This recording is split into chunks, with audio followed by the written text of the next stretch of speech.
Good evening, everyone here and in Zoomdo.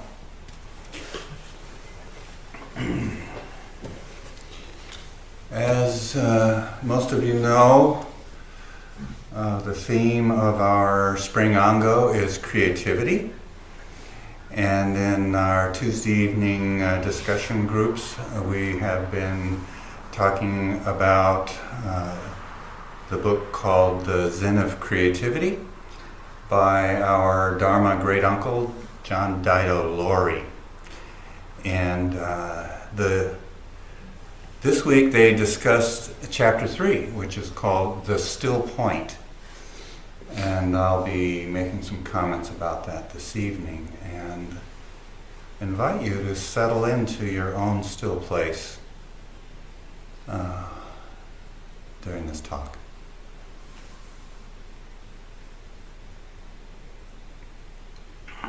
So Laurie writes, "We seem to have lost the ability just to be quiet, to simply be present in the stillness that is the basis of our existence. The basis of our existence." This is like the Buddha on his awakening, touching the earth.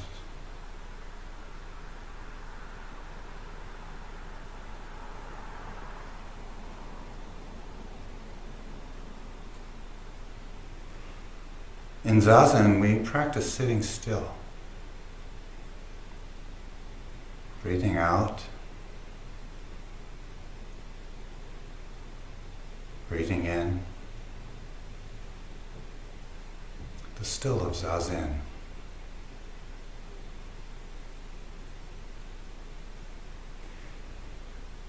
Practice stilling the body and quieting the mind,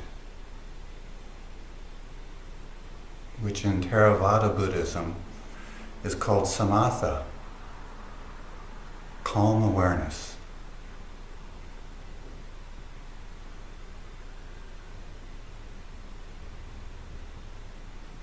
The body is not absolutely still, of course. It moves in breath and breathing.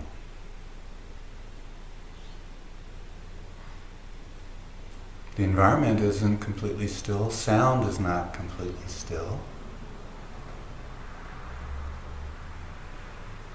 With practice, words can be almost still, but never completely gone for any great length of time because the brain continues to secrete thoughts involuntarily.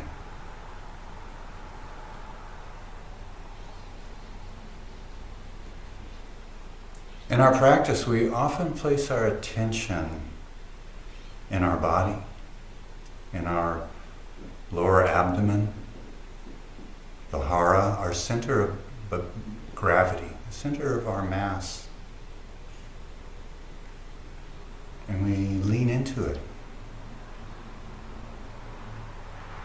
We practice into it. Having the head be no more prominent in our practice than our feet. We've got this whole body, this whole form.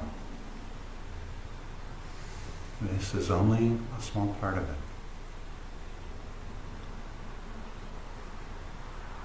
And we lean into the center of our body with our awareness, with our concentration.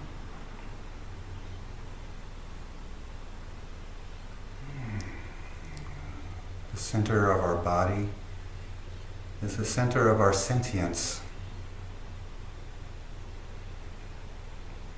Sentience, the ability to feel.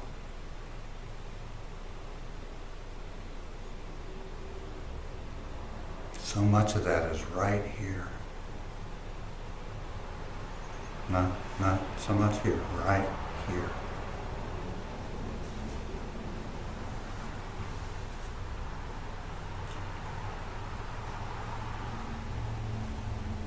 And we practice staying with the body and sensations. The first two of the five aggregates. The five aggregates being form or body, form, sensation, perceptions, which is naming the sensations, formations, which is thinking about everything, and consciousness, which really is self-consciousness. And we let go of perceptions, formations, and consciousness again and again, and settle into body, form, and sensations.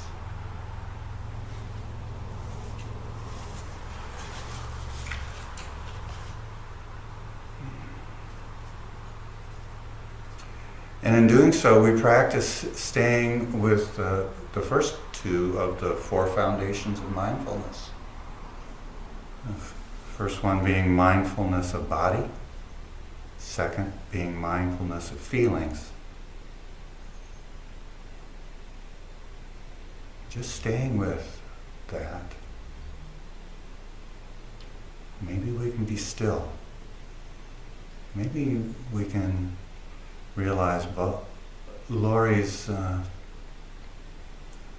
suggestion to be still in this quietly in the basis of our existence.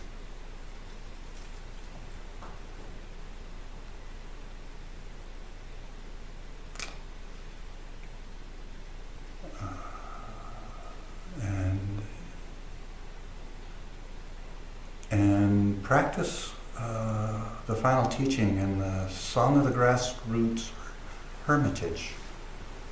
Do not separate from the skin bag here and now.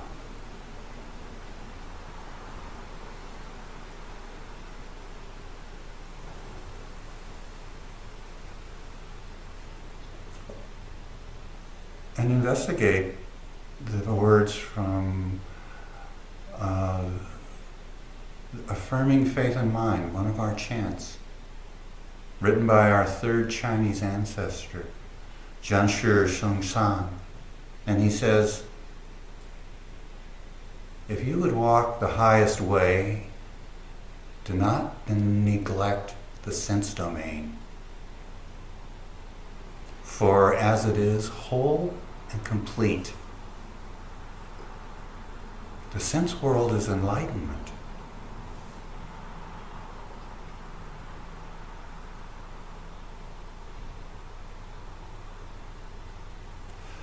The third foundation of mindfulness is mindfulness of mind, mindful awareness of mind.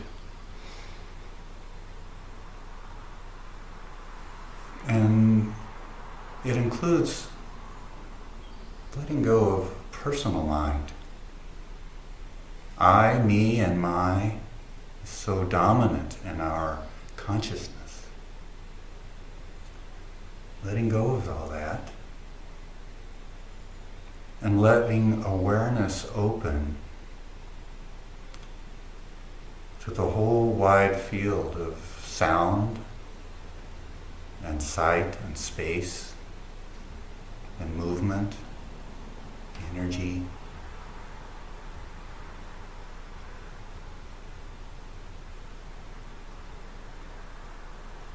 Letting go of the foreground of our usual experience, centered on self.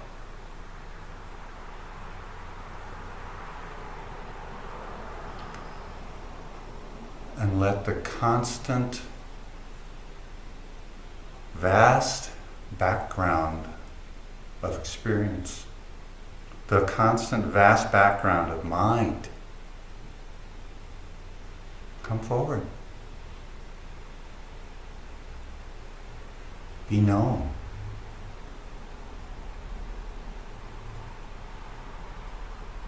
Be appreciated.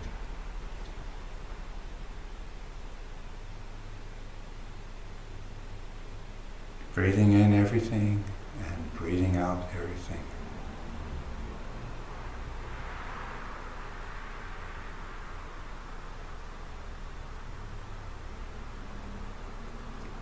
In this open field of awareness, is the sensation of breath separate from the sensation of sound?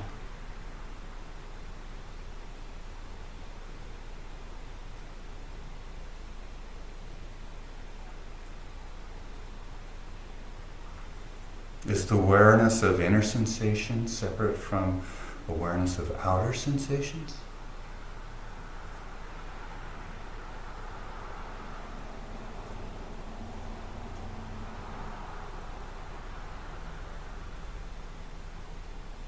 The Sankajul Zazenkai description includes the words, Zazen is sitting in inseparability, aware of the identity of inside and outside, otherwise known as just this. And we practice this whenever we sit down in Zazen. And let go of the chatter.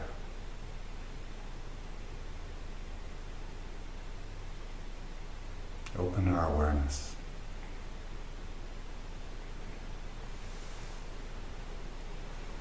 And just breathe.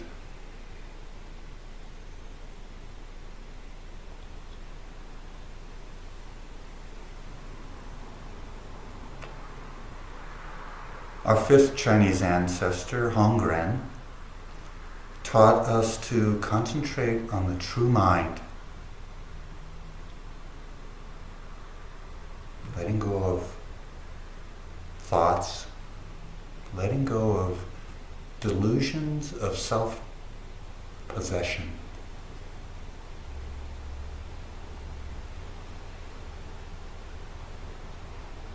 Concentrate on the true mind. Concentration,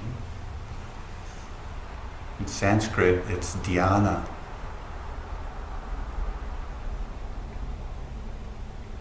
Meditation, concentration, it's dhyana. That was spoken as Chan in China. When Buddhism came to China, dhyana became Chan.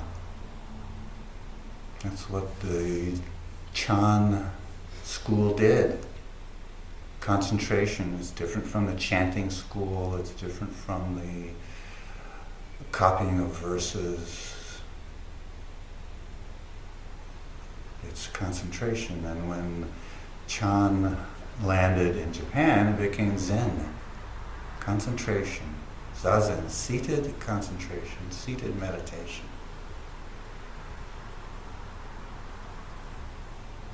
Dhyana paramita is the perfection of concentration.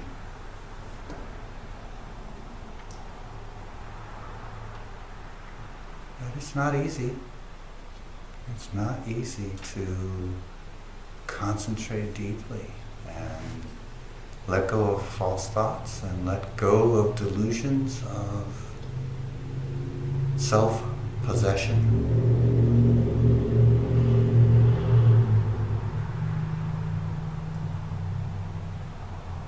So we have to practice letting go.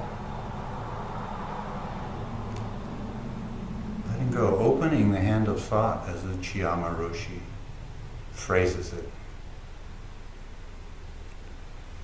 Opening the grip on words and on self. Just returning to body, to breath, to sensations.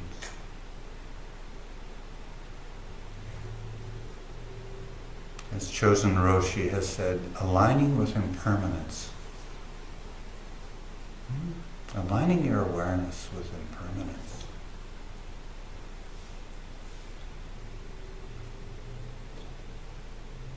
Can you hear it now? That constant change?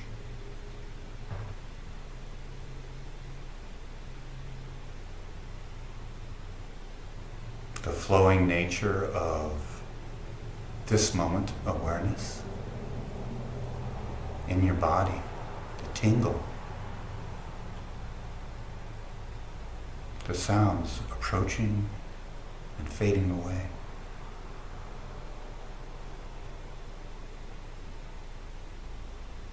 And we also practice seeing mental and emotional habits taking hold of us and carrying us off. And we practice realizing that we've drifted and we let go. We come right back to a quiet stillness here, right in our center. Over and over we practice, day after day, year after year. And gradually it becomes more natural.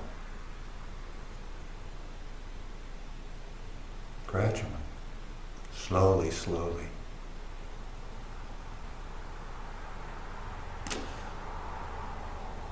Laurie writes, the still mind is unobstructed. It doesn't hold on or attach to anything. At any moment, it is free. What is that freedom? Free from what? Maybe conditioning? Maybe reactivity, emotional habits? From childhood, from infancy, from in utero.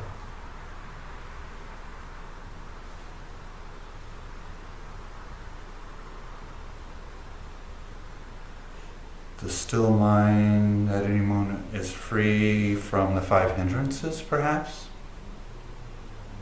Desire, fear, restlessness, sloth, doubt.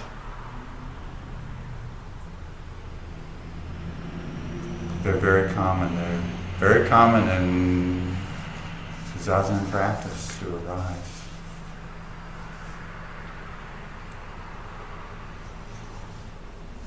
The still mind, it's free for what? What's it free for? To rest in just being. Just resting on the basis of our existence.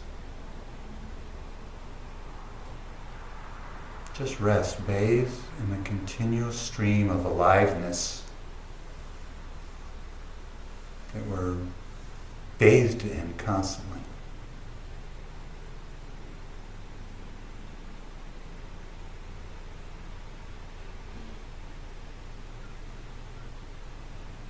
There's nothing to gain, nothing to hold on to.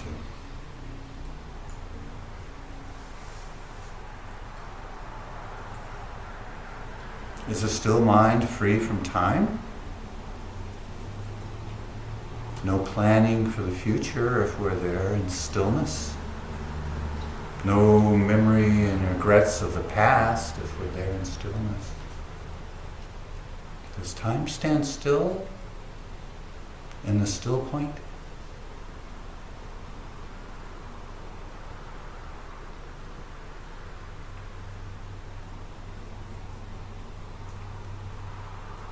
Laurie speaks of intuition being accessible in the still point.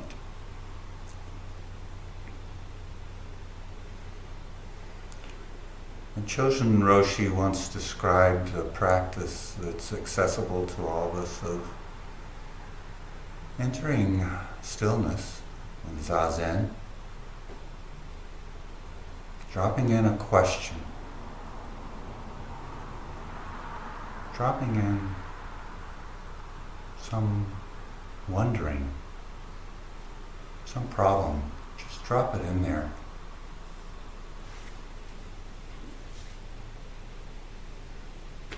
And let it go.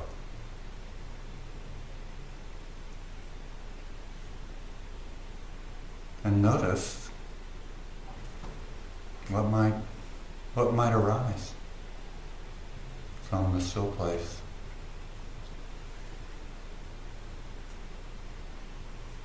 Either during the course of the period or later.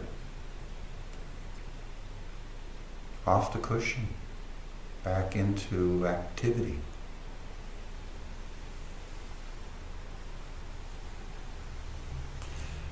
Maizumi Roshi said that upon his awakening, the Buddha said, how miraculous. All beings have the wisdom and virtue of the Tathagata Buddha. That's all of us. All of you have the wisdom and virtue of the Tathagata Buddha. It's not easy to access it when we're busy planning and remembering and thinking, doubting, but it is accessible.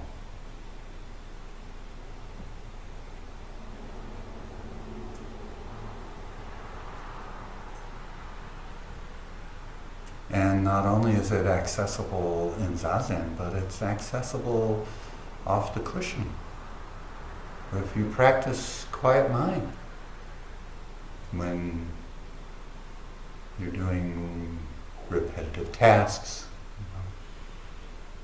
going for a walk, washing the dishes, pulling weeds, driving the car.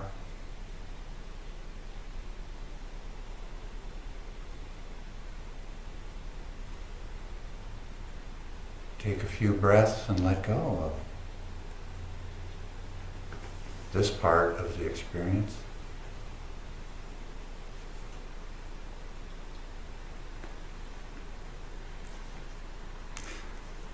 Once when our Chinese ancestor Yun Yan was sweeping the monastery grounds, his friend Dao Wu saw him and he said, "Too busy." And Yun Yan said, "You should know that there's one who is not busy."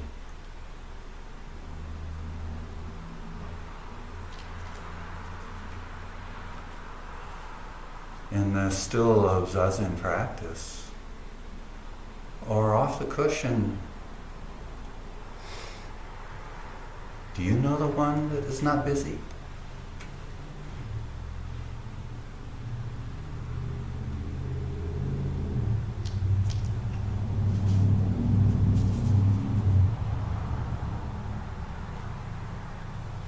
May your practice go well.